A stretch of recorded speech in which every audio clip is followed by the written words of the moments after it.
Hi friends, welcome to Sandhi Kutti channel. இன்னைக்கு நம்ம channel மூலமா தயிர் இல்லாம முட்டை இல்லாம ஒரு சூப்பரான வெட்டி கேக் எப்படி செய்யறதுன்னு சொல்லிட்டு நம்ம பார்க்கலாங்க. அதுக்கு ஒரு மிக்சிங் பவுல் ஒன்று வச்சுக்கிட்டேன்.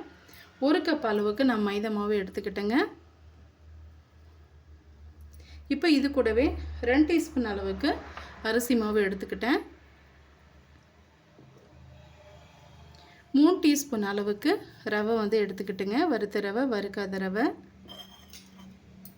இப்போ இது கூடவே நல்லா வந்து ஃப்ளஃபியாக வர்றதுக்காக ஒரு 1/2 டீஸ்பூன் அளவுக்கு ஆப்ப சோடா வந்து சேர்த்துக்கலாங்க. வாசனைக்காக ஏலக்காய் தூள் வந்து சேர்த்துக்கலாம். ஒரு 1/4 டீஸ்பூன் அளவுக்கு ஏலக்காய் தூள். இது கூடவே ஒரு பிஞ்ச் அளவுக்கு நம்ம சால்ட் வந்து சேர்த்துக்கலாம். எந்த ஸ்வீட்டுக்குமே வந்து நம்ம கொஞ்சமாக லைட்டாக உப்பு சேர்க்கும் போது ரொம்ப டேஸ்டியாக இருக்கும். ஒரு பிஞ்ச் அளவுக்கு மட்டும் நம்ம சேர்த்துக்கலாங்க. இந்த அளவுக்கு சேர்த்துக்கலாம். இப்போ இது கூடவே ஒரு 2 டீஸ்பூன் அளவுக்கு நெய் வந்து ஆட் பண்ணிக்கிறேன். இப்போ இதெல்லாம் சேர்த்துட்டு ஒரு முறை நம்ம கலந்து விட்டுக்கலாங்க. எந்த கப்பால் மைதா மாவு அளந்து எடுத்துக்கிட்டிங்களோ அதே கப்பால் 1/2 கப் அளவுக்கு நான் சுகரை எடுத்துக்கிறேன். இதை வந்து நம்ம நல்லா நைஸாக அரைச்சி எடுத்துகிட்டு வந்துடலாம்.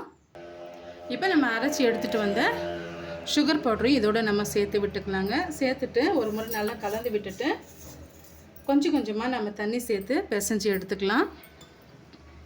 நீங்கள் பால் சேர்த்து கூட பிசைஞ்சு எடுத்துக்கலாங்க.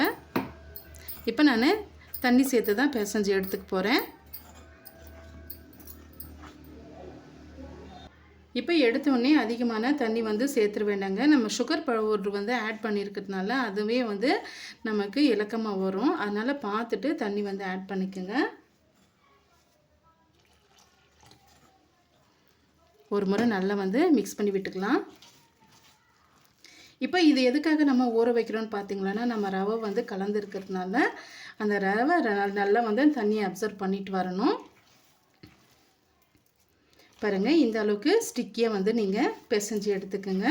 இது அப்படியே ஊறி வரட்டும். ஒரு 10 நிமிஷத்துலேருந்து ஒரு 15 நிமிஷம் வரைக்கும் அப்படியே ஊறி வரட்டுங்க. ஊறி வந்த பிறகு நம்ம பார்க்கலாம்.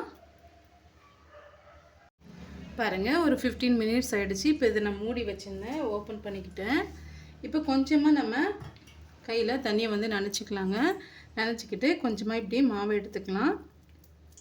லைட்டாக மட்டும் இது போல் ரவுண்ட் பண்ணிக்கோங்க. பொரிக்கிறதுக்காக ஆயில் வந்து நான் சூடுபடுத்தியிருக்கேங்க. மீடியமான ஹீட்டில் வச்சுக்கோங்க. இப்போ ஒவ்வொரு மாவாக வந்து நம்ம சேர்த்து விட்டுடலாம். ஒவ்வொரு உருண்டைகளும் சேர்க்கும் போது கொஞ்சமாக கையில் தண்ணி அப்ளை பண்ணிக்கிட்டு சேர்த்து விட்டுருங்க.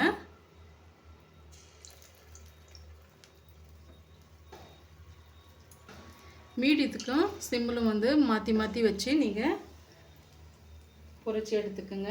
ஹை ஃப்ளேமில் வைக்காதீங்க, உள்ளே வந்து மாவு வெந்து வராது.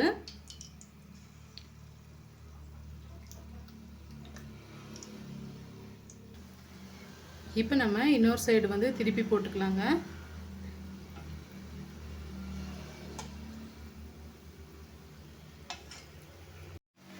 பாருங்க, சூப்பராக வெந்து வந்துருச்சு. இப்போ நம்ம எடுத்துக்கலாம்.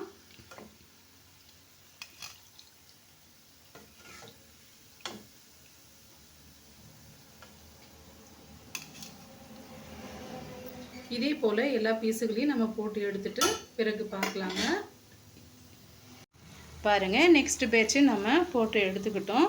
தயிர் இல்லாமல் முட்டை இல்லாமல் ஒரு சூப்பரான வெட்டு கேக்கு வந்து வீட்லேயே சுலபமான முறையில் நம்ம செய்து முடிச்சிடலாங்க.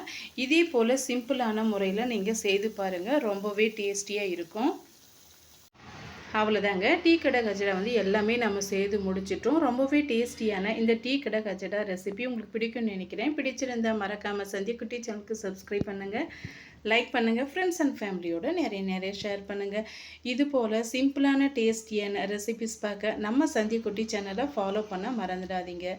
தேங்க்யூ ஃபார் வாட்சிங்.